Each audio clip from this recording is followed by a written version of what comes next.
Hi fellow traders, I hope everybody had a great day today.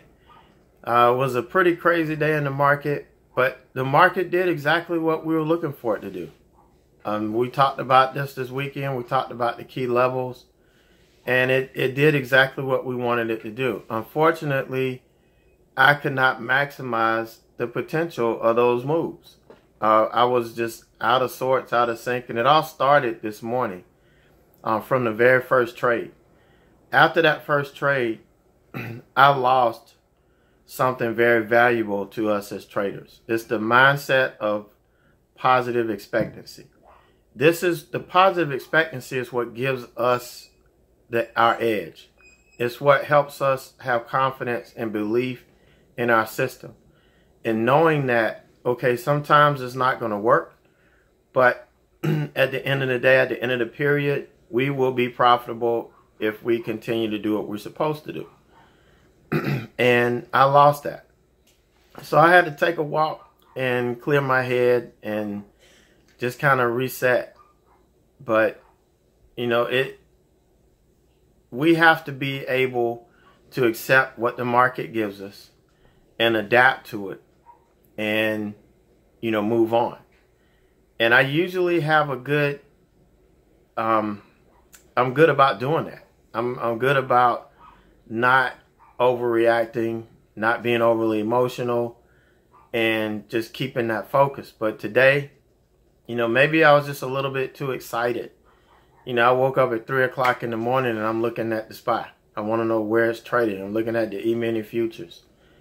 You know, and I guess I came into the day a little bit too hyped up and paid the price. You know, I'm not red. I started the day red and kind of, you know, had to grind my way out of that in the small account. And then we got TVIX in the large account. And I'm going to show you, I've got a good example from Friday as to why I don't trade it in my small account as often.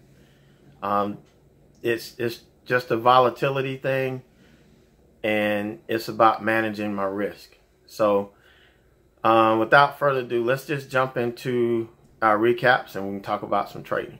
All right, so the first thing we're going to talk about is, you know, why I don't trade TVIX in my small account that much. You know, I get that question all the time. I need to kind of use these charts to explain it to you. And this is the trade from Friday. Now, you know, trading TVIX, number one, is volatile. You know, you get these big swings. It's practically following the volatility in the market. So you have to be able to withstand some things, especially if you don't have the rhythm. If you're not in sync with the stock that's trading. It's kind of like dancing. You know, as long as you're in rhythm, the dance is fine. But then once you lose rhythm, sometimes you have to stop and feel the beat again and then get back going. That's kind of what I have to do now. For a long time, I couldn't mess with this. I was on point. Every time I could feel the swings. And now it's just kind of chopping around. So in a larger account, I can give it more room. You know, I could get in here and be okay risking down here. The only thing I didn't do and that I need to start doing is adding on these pullbacks. Whenever we get a pullback like this, we make a higher low, you know, the trade is still working. This is an add spot.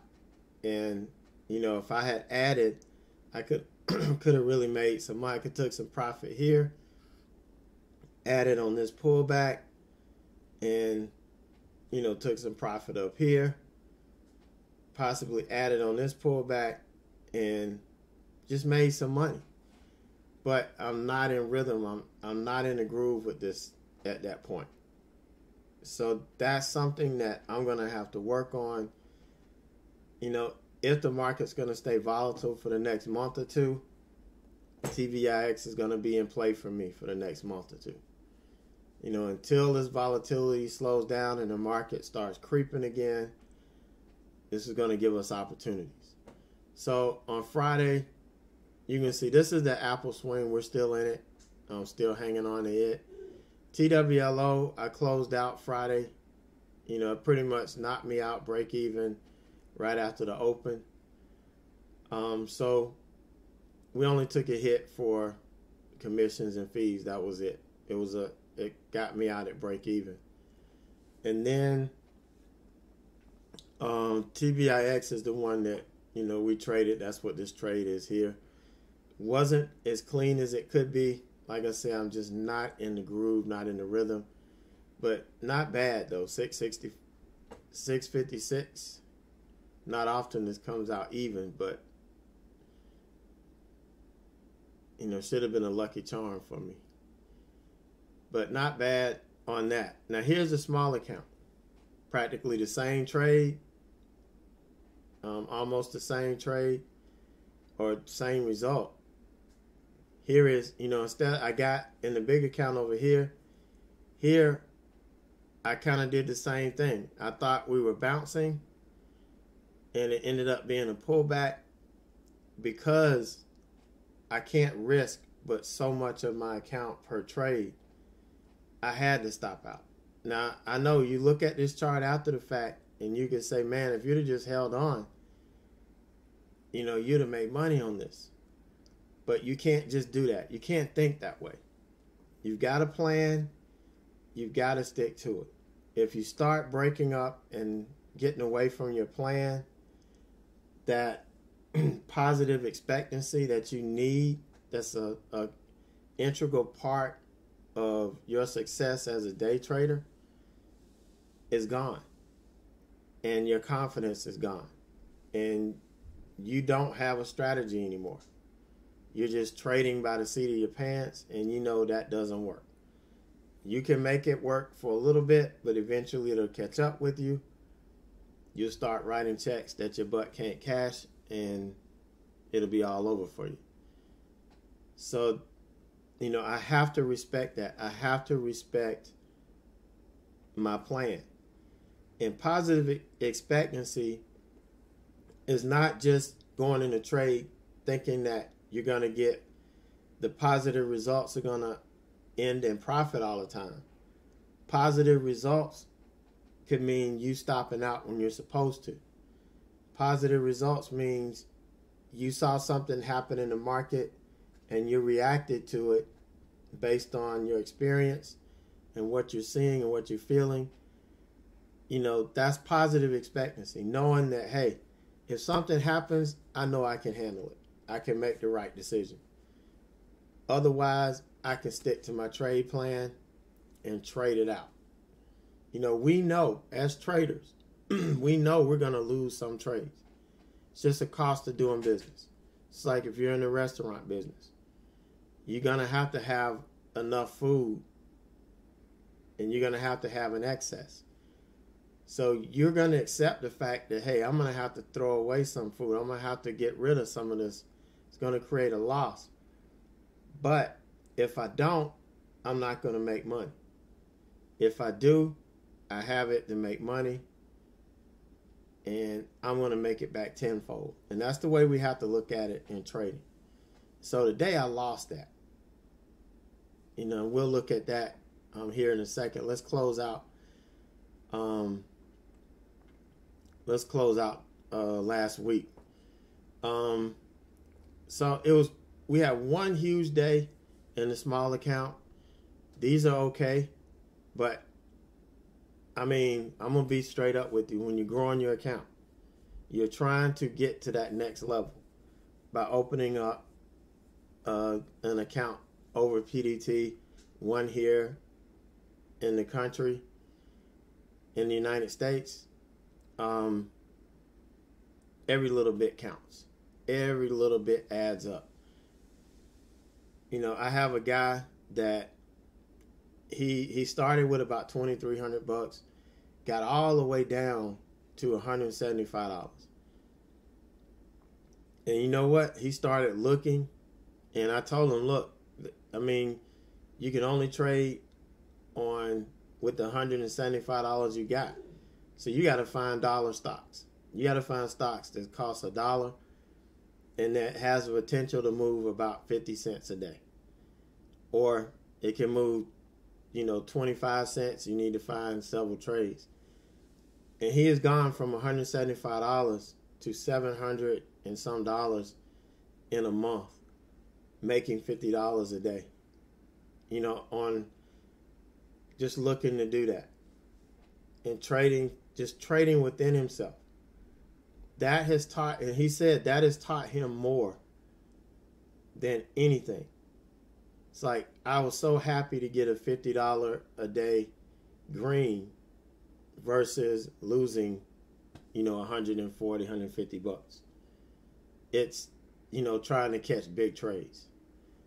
And so it's not about, it's about being consistent, taking what the market gives you. If there's nothing there, leave it alone.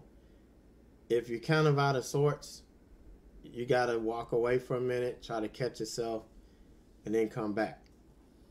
So you can see the numbers here, but we're just going to focus on the small account for the month.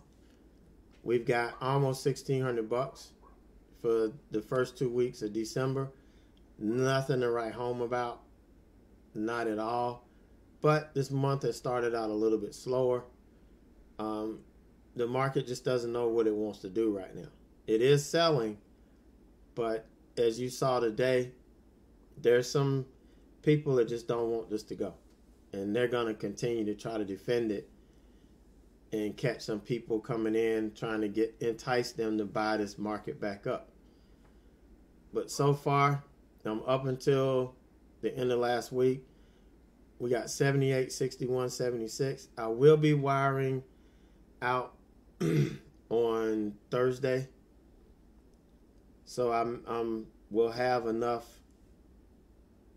for the start of January. Actually, yeah, the start of January 2nd is when we're going to kick it off. And we'll have started with $5,000 there. But I'll make sure that I'm going to have close to it. It won't be exact, because I will have some days in here that I may take a trade or two after I wire out. So, but either way, it won't be much. But that's where we're at right now. Halfway decent week, but we're consistent, and that's all that matters. This is probably gonna go away, and then by Wednesday, I don't have many spots left. I've got some that people said they're gonna take care of tomorrow or Wednesday, but once it's gone, the pitch is gonna be gone, and the special's open. I only have so many spots. I'm not gonna keep or try to get a whole lot of people to come in. When that happens, the atmosphere changes, and it's not what I want it to be. So I have to limit how many subscriptions I have and how many people are in the chat room, so that it can be a quality experience. Because I'm trading, live. I'm streaming real time. I'm not recording it and then replaying it for you. It's happening right then and there. So too many distractions just doesn't work when you're trying to do that. So if you want to, I still got a couple of seats. Again, like I said yesterday, if you need to split it between December and January, that's fine. We can work that out. I know it's Christmas. I know you're trying to save some money and, buy presents and enjoy the holidays. I get that. That's why I'm wiring my money out, so I can have some for Christmas. But any questions, just email me, ed@averagejoetrader.com, and I can help you out. So today, this is what we were talking about this weekend. We had Friday, we lost this ascending support. It had held it once, twice, and you can kind of say 3 times, because this got aggressively bought back up and, kind of pushed back over this. And we lost it Friday. And I said 260 is going to be the key to my trades today. Anything under, if we got under 260, then I'm looking for it to hit this 52-week low. This is the low back in February, 253. I mean, we may get it tomorrow. I don't know. You know, you don't, at this point, you don't know who's going to defend the market, who's going to come in, and you can get a group of people together that have enough money to buy this thing up. And it won't go back down. Or it'll be a while before it goes down. You don't know. But I'm expecting it to give this a test. This 253 level. So we'll see what happens tomorrow. We may get a bounce and a pullback because you see we've got 3 strong red days. We may get a little bounce back up toward 260. And then, you know, come on back down. But I am expecting this market to keep correcting. Apple, this is the swing that we're still in. It looked like it was coming. I have a bid out at 161. I thought we were going to get that once we started selling hard, but we didn't. We'll see tomorrow. It's been pushing up aftermarket. Like we're right here, 164.70 is where trading stopped. So we'll see what happens tomorrow. If we can get some selling, I think we'll be fine. Okay, JNJ today. This is the trade that got me a little bit out of sorts here. Okay, here, you know, nice sell-off. Now, this is a continuation. You know, I had issues trying to deal with this on Friday. You know, today, this is on short sale restriction. Got to catch the uptick on it. And yeah, I've got that hotkey, but it still got to tick up. And most of the time it will. It puts it right above the bid. I mean, right on the bid, the ask, which is right above the bid. And it usually ticks up and hits it relatively quickly. On this one, it did, and then it took off. Ended up stopping me out. So I wait for the rejection here. I'm looking to get back in, and the platform freezes, and it's showing my order pending. I'm just getting that death spiral, and it just says pending, pending, pending. So after a couple of minutes, I couldn't refresh the platform. There was nothing I could do with it. It was just stuck. And I think I had a internet spike or something, because everything did go haywire for a second, and then it kind of fixed itself. This was the only thing that didn't come back around. So it wasn't until this candle that I got somebody on chat at SureTrader, and let me say, I wish I could blame it on SureTrader, but it's not their fault. It did not have anything to do with them. This was all, you know, my setup. And, you know, they told me, you know, that's when I found out I was in a position, and they asked me if I wanted them to close it for me. I said, hell no, they're not charging me $50. Just, I need to get in and I'll close it. But I got in, and we were, you know, really close to my entry. And so I said, let's just let it work. You know, why not? And we did make the move. Initially, when I was getting in here, this was about a point away. So I had good profit target potential here that would have made up for the point I lost here. But it didn't work. And by then, the VWAP had come up. It wasn't enough room here. So I had to wait. So I just set a target. It hit it. But unfortunately, it bounced right back up and took me out. And ended up getting in back here again. This was a little bit late. I tried to get in on this candle. It wouldn't let me in. So I ended up getting in on this candle. And then picked up a couple of bucks. So The first trade, I lost a little over $1. Let's see, $1.05 on 200 shares. So I already knew I was down just over $200. I knew that. So it ended up fighting our way back. And $22.95, that is not bad considering I was down. So that's all we ended up with. I'm not red, practically a scratch day. But this is what caused me to make some mistakes here. And this is another lesson for today. The all-day hold strategy is for you use a 60-minute chart, not a 5-minute chart. And this wasn't an all-day hold. I got in this to hold the rest of the day because my thing was we were coming back. So I set my stop was a break of this level here, or this pre-market pre-market level, and we got close, but we didn't hit it. And here again, this is where I should have added, and I didn't. I didn't add. I couldn't. I could have, but I didn't, and just kind of waited for it to come back.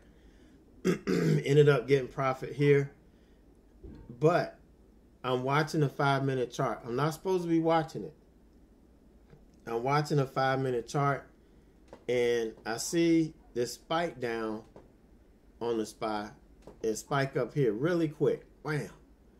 So I'm like, okay, they're taking out stops. So this thing is getting ready to come back. So I got out. It spooked me out. Had I been watching the right chart, this is the 60-minute chart. This is the one that I'm supposed to be watching.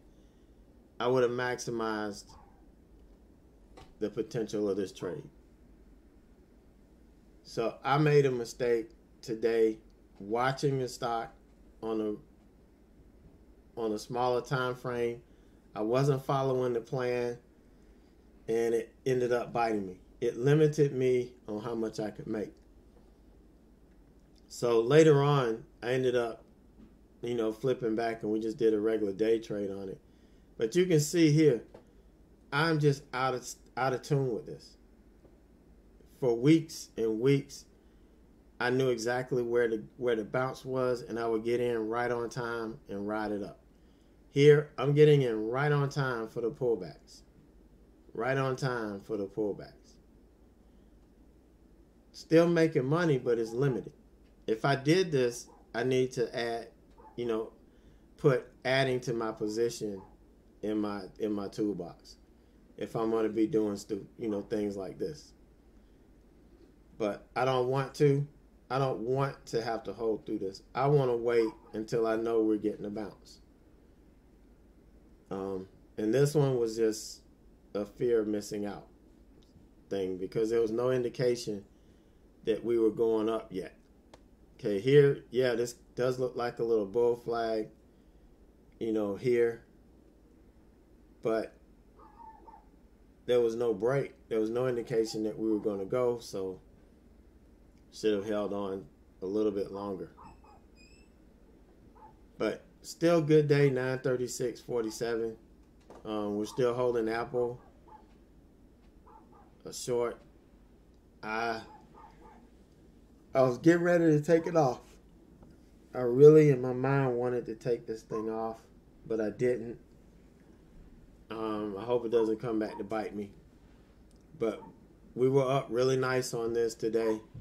It just did not hit. Since it was a swing trade now versus the day trade when I got in, I had to respect the swing trade plan, and 161 was the target, didn't hit it. So holding it for tomorrow. All right, guys, so that is it. So hopefully I didn't jumble my words or get bumbled. I've been talking all day. I had a full day and full afternoon of mentoring sessions. And I'm telling you guys that I'm talking to, y'all are awesome. Y'all got it. You've got the right mindset, and you're putting in the work. So everybody I talked to today, you know, you made all of this worth it for me. All right, guys, so take it easy. Have a great night, a great evening. Oh, we will be doing the live stream this week. We'll try on Wednesday again. If not, we'll just move it over to Thursday. But check us out on Wednesday.